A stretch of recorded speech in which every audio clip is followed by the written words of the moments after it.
Rovio Classics Angry Birds released on March 31st, 2022. Right now, it's July 2022, and guess how many ads I've seen promoting this game? 0. How amazing is that?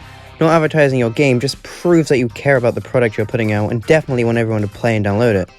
Now, Rovio Classics Angry Birds has many problems, not just in the marketing, but this video is just focused on that aspect. Now, for starters, I don't expect to see ads for this game on YouTube, Twitter, or any other social media like that. Rovio don't typically advertise their games on those, and when they do, it's usually Angry Birds 2. I also never expected to see ads for it in any other mobile game because, again, Rovio only typically advertises Angry Birds 2 in those. However, I did expect for them to advertise the game in other Rovio games. You know, when you pause a Rovio game and you get an ad, yes, Buck, they're called ads, for another Rovio game. Seeing an ad for Rovio Classics Angry Birds would make a lot of sense, wouldn't it? They wouldn't need to pay for the ad to be there. It's letting users know the game exists, and then giving them money to Rovio if they want to buy it. If the game does well, more classic remakes, win-win. Another thing I expected was a spell in Angry Birds 2. Whenever a new Rovio game launches, there's usually one, like Small Town Murders in 2020 got one, so did Angry Birds Journey a couple months ago in January, and also Angry Birds Journey also got one a couple weeks ago when that crappy event with the two ladies no one knows came into the game. So you'd expect them to do one for Rovio Classics Angry Birds, wouldn't you? Something else that I didn't expect, but could also have been done anyways, is promoting the game in the mailboxes. You know what I mean, the piggy mail in Angry Birds 2, that the mailboxes in Angry Birds Friend and Journey, and other Rovio games have them too. They could even make a bonus. If you download Rovio Classics Angry Birds and, connect your account or something, you get a bonus avatar in Journey, maybe bird coins in Friends, gems in Angry Birds 2. This would entice players to buy the game, and then more money for Rovio.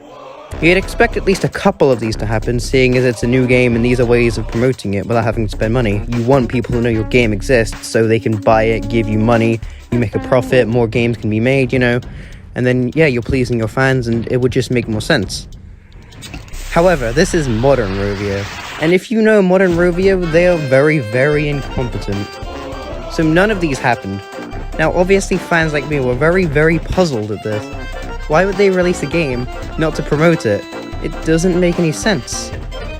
So a couple of weeks ago, Buck, the Rovio Classics Angry Birds community manager, got asked a few questions as to why this game hasn't had any advertisements. He gave back an answer that made sense at first.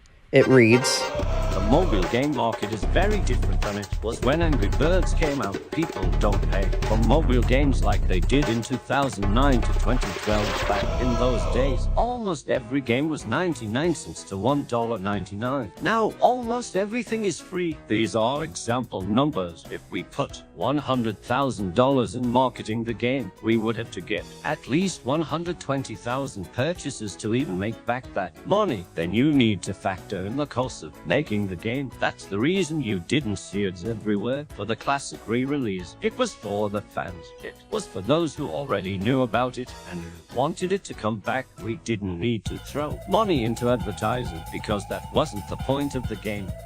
Now, at first reading this makes sense. It's a money game and people don't spend money on buying mobile games nowadays. But if you think about it, it makes very little sense when you realize all the stuff I've spoken about previously could be done with zero money spent. That's not a very good answer if you think about it. So I took to Twitter, which you can follow in the link in the description, to ask him why the game wasn't advertised in other Rovio games. And now, no disrespect to Buck in any way when I say this. In fact, there is a chance he could be watching this. And if you are, you seem like a pretty nice guy and all, but he gave honestly a pretty awful response in my opinion. Glad I ratioed him. The conversation went like this.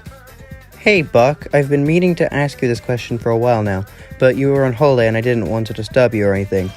Anyway, my question relates to this message you put in the Rovio Gaming Discord server a couple of weeks ago about Rovio Classics Angry Birds advertisements and why the game isn't being advertised. At first this makes a lot of sense, but when you think about it, the game could and should be advertised in other Rovio games, whether that be by cross-promotions in the pause menu, Angry Birds 2 spells, or messages in the inbox menu. But none of these happened, and I'm curious as to know why. It makes sense as you wouldn't need to pay for them to be there, and more people would buy the game. Here I have made some concepts of what could have been done. Yes, I know the Angry Birds 2 and Angry Birds Journey ones look pretty bad.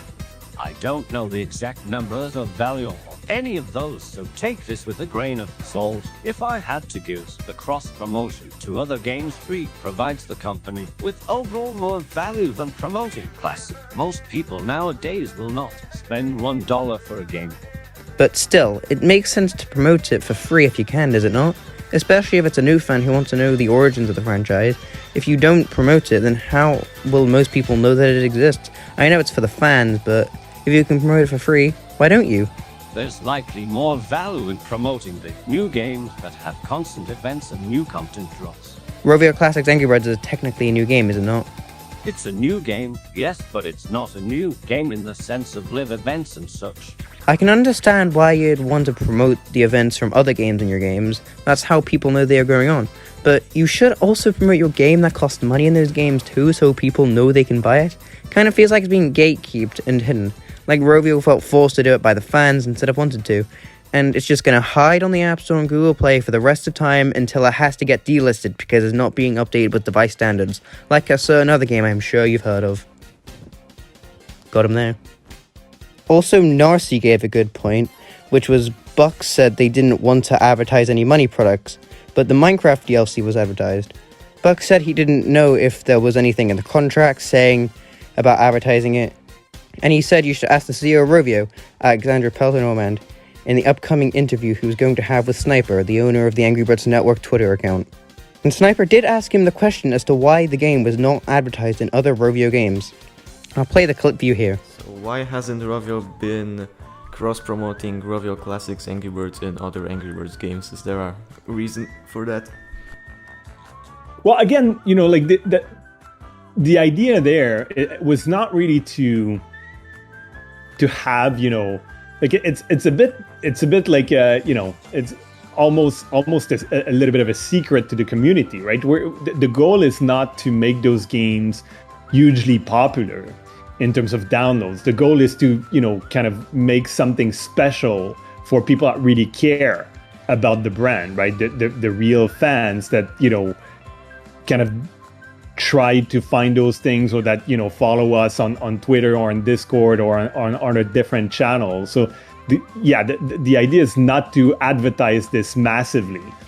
Also because, it's not the place where it's, as I said earlier, it's not necessarily profitable to have those games, so if we do advertising within our games of other games, we tend to advertise other mobile free-to-play games, so that's mainly the reason, right? It's those are games that we do for the community more than to to have huge amount of downloads and have a financial success out of this. So that's the reason why we didn't massively cross-promote them.